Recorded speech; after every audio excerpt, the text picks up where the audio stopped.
Hello world of gamers. What can you do with a mod Xbox is the title of the video. I'm going to show you what my modded Xbox looks like and talk you through some of the things that you can do. This is not going to be an in-depth video. I'm not going to be teaching you how to mod an Xbox. I did that back in the day on an old channel. I wish I had kept those videos somewhere. Unfortunately, I didn't have the storage space at the time, so I don't have them to re-upload. Will I remake them in the future? Maybe. They take quite a bit of time to do those types of videos, so it's a maybe. A little bit of a history, just a very tiny bit of Xbox mod history. It was cracked almost straight away as soon as the console was released. I didn't know anything about it other than an Xbox console could be chipped. I knew that people could burn discs and play them if they had a modded Xbox, but I knew nothing other than that about the modern scene. In regards to how easy it was to crack, very similar to the PlayStation 1. That one was broken into and chipped very, very quickly, and that is how a lot of people, dare I say, played games.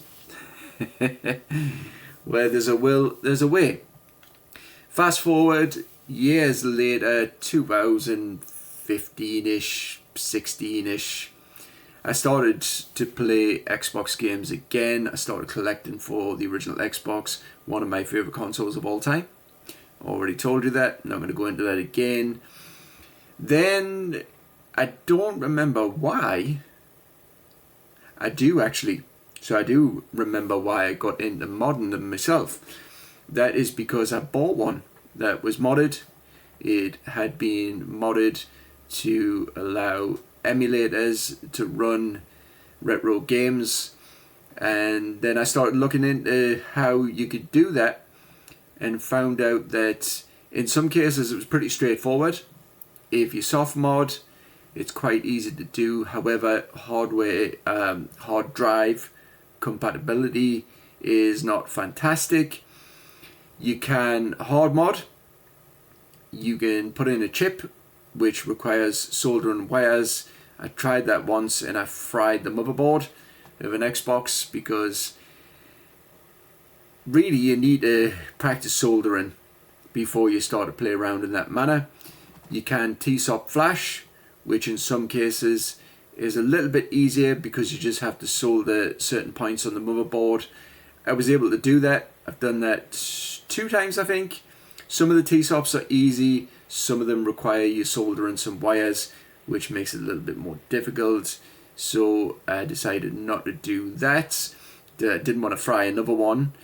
It all depends on the model of Xbox that you have, which type of TSOP flash or which type of chip mod is more suitable. I think the Crystal Xbox, if I can remember correctly, is only chip modded. It can only be chip modded. I might be wrong about that, but I think that may be the case. Anyways, I got into modern Xbox consoles a few years ago now. I did a few of them. I sold a few of them, and I kept one for myself, which is the one that we are investigating today.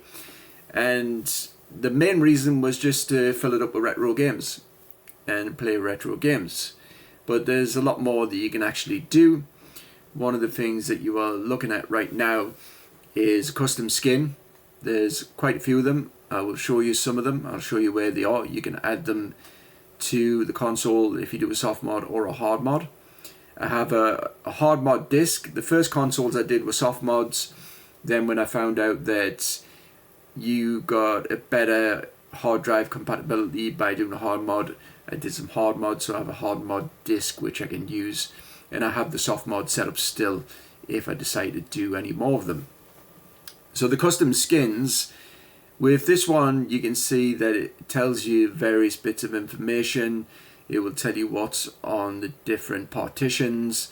It will tell you if there's a game in, and it will give you temperatures as well, so you can keep an eye on how the console's functioning. With old Xbox consoles, if you do decide to crack one open, look for the clock capacitor if it has one, and just take that out straight away and clean up the motherboard if it's leaked, because those are the things that will damage the console and stop it from working. But it is quite an easy fix. And also replace the thermal paste on the GPU and CPU, which again, it's fairly simple to do. It doesn't require much of you to do that. You've just got to be careful when you're doing it not to damage anything. Those are the two things I'd recommend doing if you do open your console up before you do any modding to it, and just give it a bit of a clean. Which reminds me, when I picked up my Xbox controller, it's been a while since I used it, I realised how dusty everything is down below. Not down below, I mean like underneath me anyways. So I need to get down here and give this space a bit of a once over. Okay, so let's get into some of the things that you can do, some of the simple things that you can do. We're not going to look at XBMC. It is, how would you put it? It's a nice fancy way to store your games so that you can have them all displayed with the cases and the covers for the games. Similar to what you can do with the Xbox 360, but it's a little bit more simplistic with the Xbox 360. Maybe we'll do a similar video with the Xbox 360 at some point as well. You can launch a DVD, which is your game. I mean, you can play DVDs through the Xbox as well. I think you need the remote though, and maybe an adapter for the remote. I can't remember, it's been that long. You can play games, which is not just simply the game that's in the tray. This is the games that I've actually ripped to the hard drive. So every time I've sold one of my Xbox video games, I've sold some games that I was able to make quite a profit on. The first thing I did was store them here, and I will show you the application that allows you to do that as well. We're just having a little flick through. Some of these games were games that I wasn't too fussed about keeping, but I thought I'll just keep a copy anyways. And some of these, like Land of the Dead for example, a little bit more sought after, a little bit more pricey at times. For good reason I decided to rip them first. Some good games, some good collectibles. They were in the collection for a long time, and then the time came when it was time to get rid of them. So you can use the extra space on a bigger hard drive if you decide to put one in to store games. Not just Xbox games, we'll get to that. PC games, I actually have these stored in a different place. I don't know why it has a separate folder for PC games, because you're better off putting them into homebrew games, which is where I've stored them. So homebrew games is actually some PC ports. Unfortunately, it doesn't show you the little thumbnail picture there for most of these. It does for some, like Doom for example. So I'll just I'll list some of them anyway. So we've got Aliens vs Predator, and I'll fire one up just to show you as well that they're decent quality. We've got Diablo, standard games that get ported from PC to other consoles when people have managed to jailbreak them. Heretic, Hexen, Quake, Rise of the Triad. Zombie Crisis is a bit like Dino Crisis with zombies. So let's fire up Alien vs Predator, because this is a game that is held in high regards as being a good game. I've only played a little bit of it. Not surprising really, is it? But it is on my list of games. Maybe I'll play it whilst I'm off. I'm off work at the moment, so maybe I'll do that. I'm just going to play a little bit of it just to show you the type of quality that we have here. This is the gold edition. I can't remember what that means. New profile, dead meat. I've started it once upon a time. I can't remember what that is. Let's just click on it and see what happens. Okay. Let's go single player. So you can be alien, colonial marine, or the predator. I think I started as the alien last time. Let's just click predator. I'm going to show you a little bit of the game, and you can have training, realistic, director's cut, which is the hard difficulty. Let's just go with realistic for this. I mean, I'm not going to be playing for too long.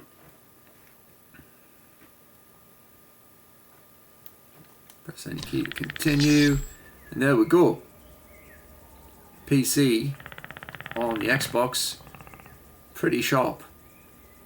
Controls are good. You can see the predator moves very, very quickly. I don't know where that marine is. I'll take him out. Whoop. Can't remember what the buttons are. Oh no. I'm getting absolutely smashed. For some reason, the buttons are not working. Hang on a second. That wasn't the case the last time I played this.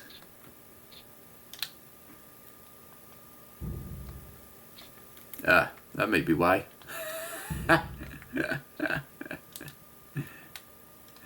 That could very well be why. Right. No? Ah. How very bizarre.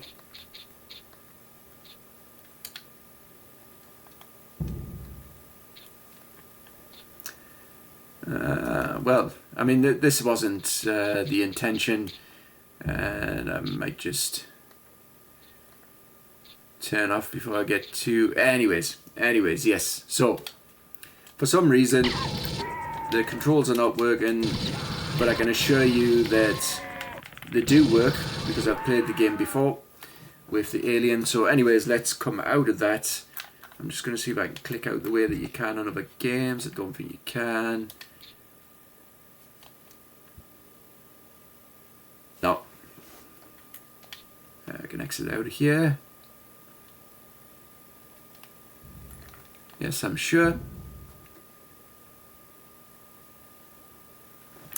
Okay, right. I'm just going to try and switch this off on my foot. I'm going to go back into the main menu.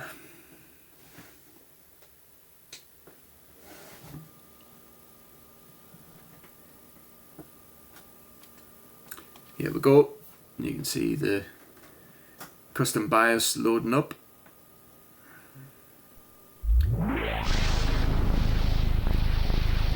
That disc itself I got off of eBay, but I'm sure there's somewhere where you can, in fact there is, I'm not even sure, I know that there is places you can download such material or software. Okay, so you've had a little look at the possibilities for games and for PC games. Before we go into emulators, let's have a look at applications.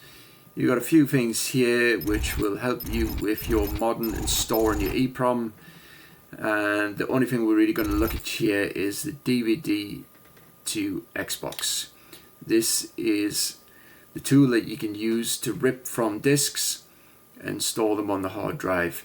And it's as simple as just going into copy DVD, CD to hard disk, and then you pick where the game is at. It will turn up here. I think it turns up in F, if I remember correctly. Once the game shows, you just select it, and then it will start to pull the game from the disk, place it on the hard drive.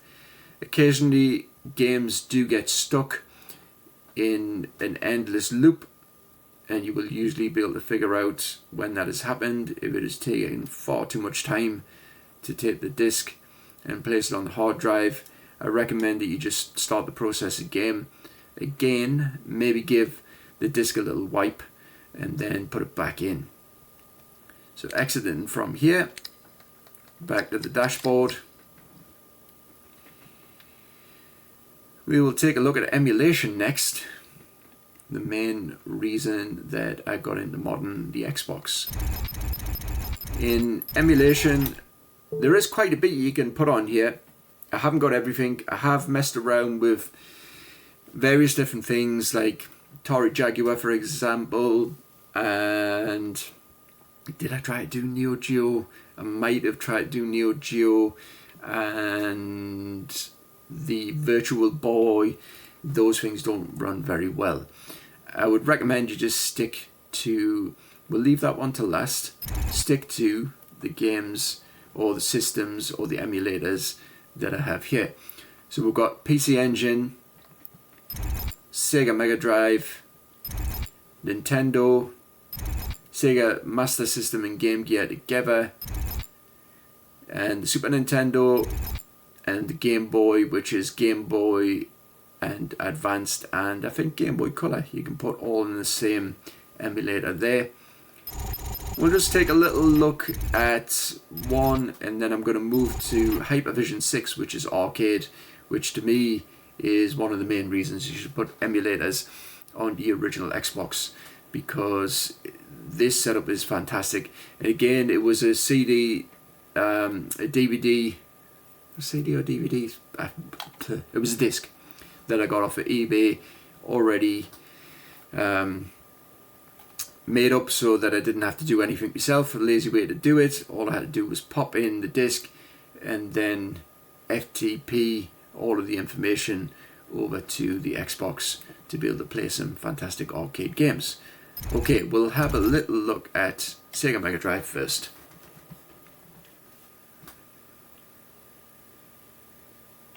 Or the Genesis, if you're in America. Mega Drive to us Brits.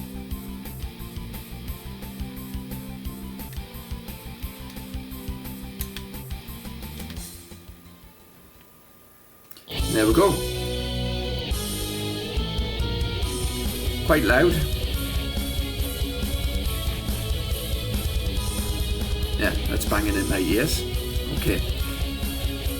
The emulator's already set up, but you can go into configuration and play around so that you can get things to be exactly the way you want them to be. For example, when we go to select game, you can put in your custom thumbnails, and with some games you can also put in a little bit of video, which is pretty cool. The very first Xbox that I got off of eBay that was modded, this is the setup that really surprised us and made me want to do the same for myself. It's quite a lengthy process to match everything together, especially for certain games when in different regions they have different names. Took me a while to realise for some games that they had different names when I was scrolling through videos and thumbnails trying to find them and going, oh, it's got to be here somewhere. And I do a little Google search and find out it's got a different name in a different country. So then I go back and there eventually I found what I was looking for. But yeah, to me this is a pretty cool emulation setup. And we'll just, quickly flick through to give you an idea of the endless amounts of games and hours of fun that you can have if you do this. The first Home Alone I have fond memories of. Fantastic mousetrap sort of game. Mousetrap, is that the best way to describe it? Yeah, kind of. Jurassic Park, absolute frustrationally ball ache of a game.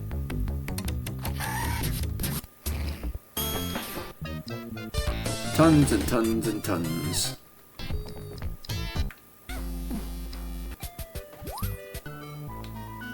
Okay, let's get out of here.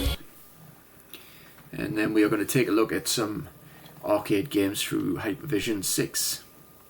I don't know if there's been another one released afterwards. I haven't looked in a long time. I think I might do that to see if there's an updated version. So back into emulators, Hypervision 6. This is fantastic.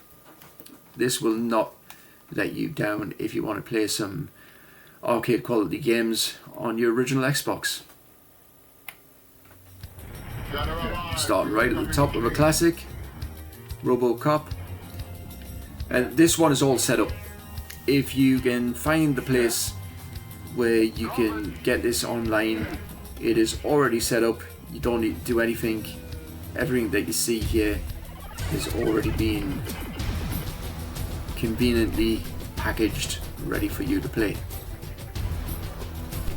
Again, just flicking through classics. All of these are arcade ports, but when you get near the bottom, there are some console games as well,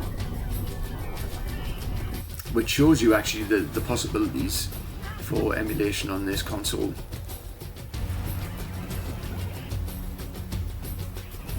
All kinds of games that you can imagine.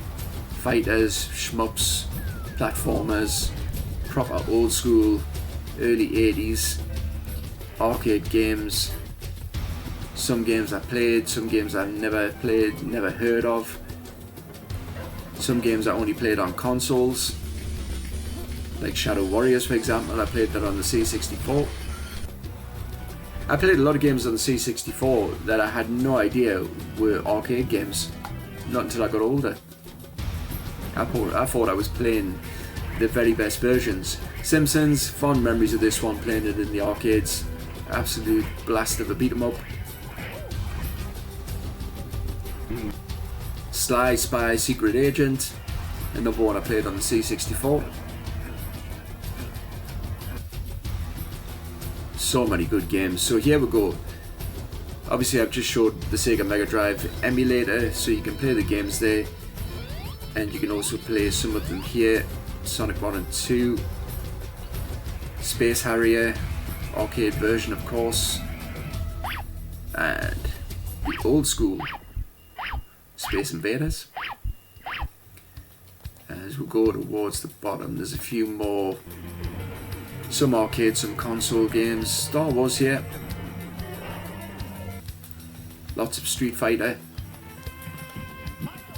the first, the second, the Turbo, the third, just keeps going. Lots of Streets of Rage.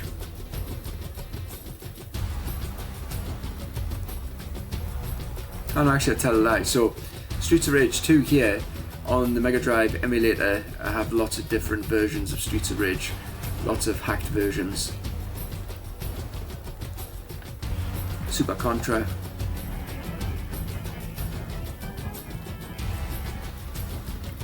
Super Ghouls and Ghosts. Super Hang-On. Lots of super games. Super Mario 64. So N64 game as well. Again shows you the possibilities for emulation on this console. Super Mario. You can also play these on the SNES emulator. Super Metroid. Super Punch-Outs. Super duper. Teenage Mutant Ninja Turtles, another one I have fond memories of, playing the arcade cabinet when I went to visit the cousin who was in the army.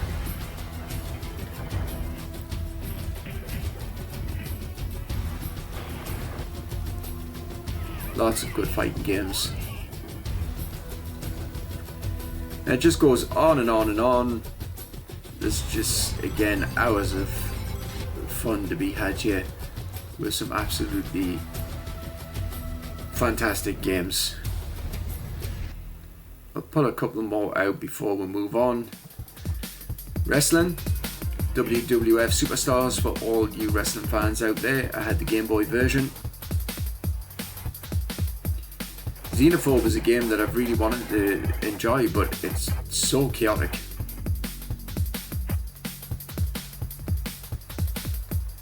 Classic shoot 'em ups for me. Again, I played the C64 versions, had no idea that the arcade games existed. Alien Storm arcade version, I played the Mega Drive version back in the day. Alien vs Predator, the arcade game, is an absolute belter beat 'em up game. I really love this one. Altered Beast. Arkanoid, one of my favourite games of all time. The arcade version is brutal.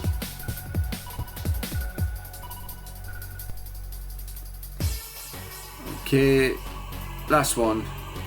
Not that one. There was another game. I can't remember whereabouts it is. Burger Time. This wasn't the one I was looking for, but this is a classic. I played the Game Boy version when I was younger. So I don't know if I can get out of here without, I think I'm going to have to switch off again. A few more things to look at. And then I'm going to show you something that you can do with some of the games that you might have in your library.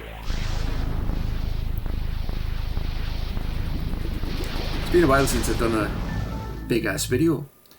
I'm off work at the moment, I've got a bit of time, so I thought I'd sit down and put out a video that probably only 2 people will watch, but hey ho, that's how it is.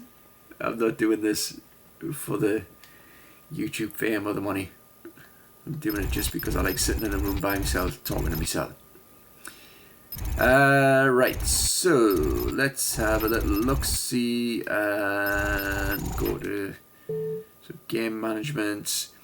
That just gives you your save information. And really we want to go in. So you can reboot and shut down from here instead of having to press the power button if you want to do that.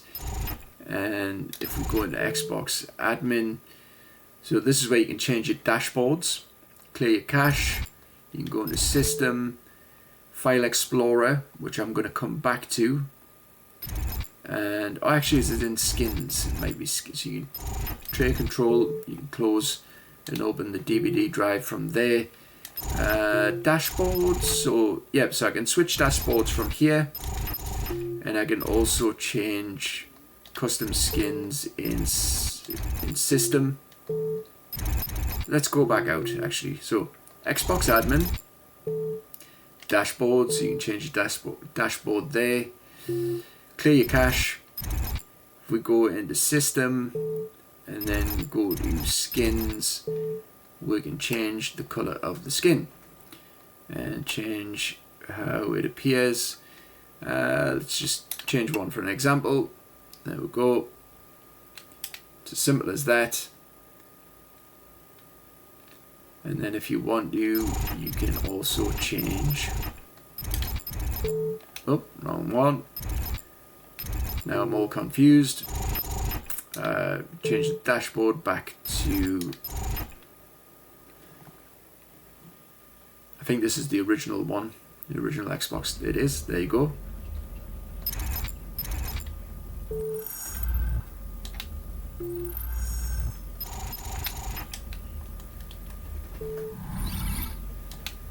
Yep. So now I'm going to have to restart one more time.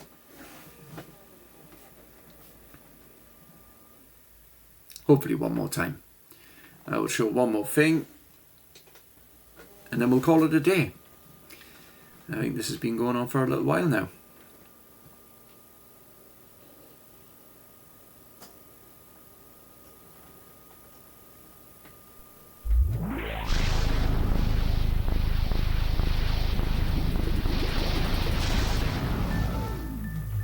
Hopefully this will go back into the dashboard that I already have set up.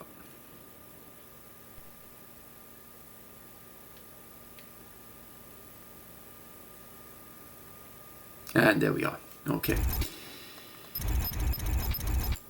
One last thing then, if we go all the way back to admin and into system and file explorer.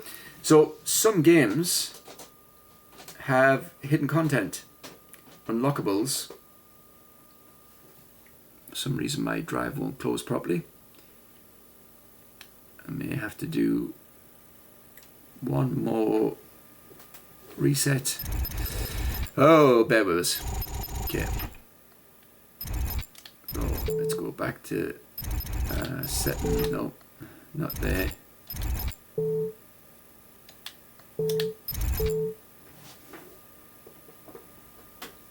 Come on. One moment.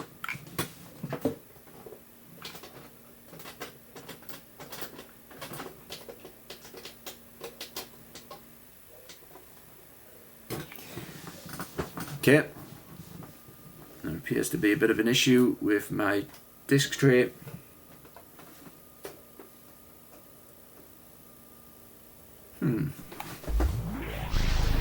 I need to change the band again.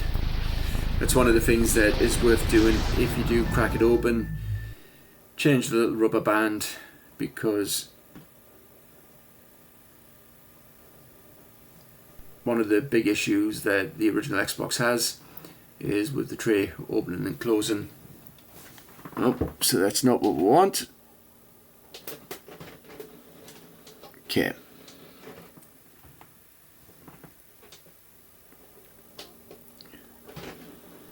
I've now got the tray working, so I should be able to show you this last thing.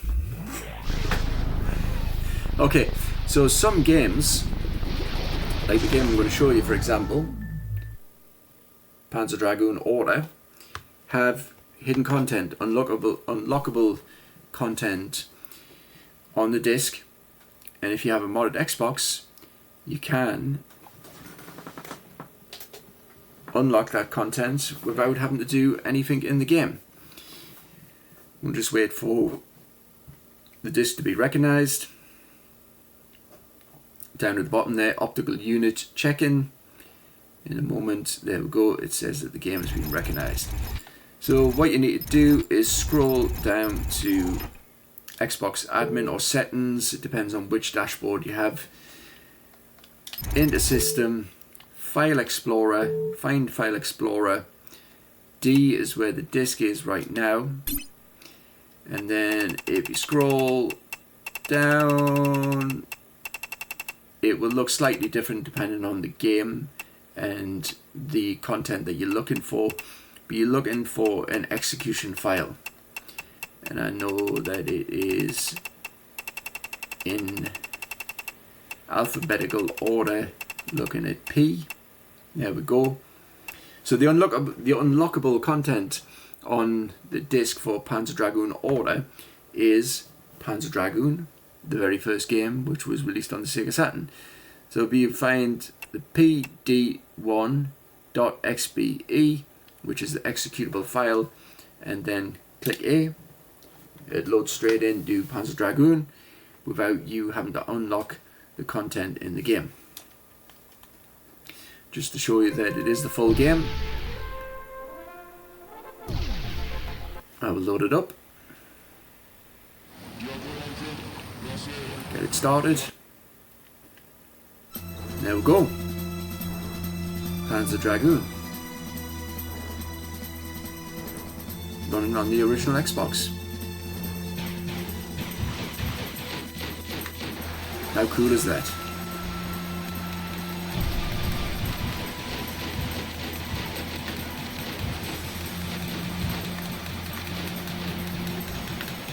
Well, that is it. That is some of the things that you can do if you have a modded Xbox. And there's quite a lot more that you can do as well. But some of that stuff is the more sort of technical stuff. It's the more mod stuff, I guess. You know, there's only certain reasons why you would need to use some applications. And I'm not going to go into those today. I just wanted to show all of the fun stuff. Thank you for watching, thank you for liking, thank you for subscribing and commenting. Peace, stay safe out there, and I will be back at some point in the not too distant future.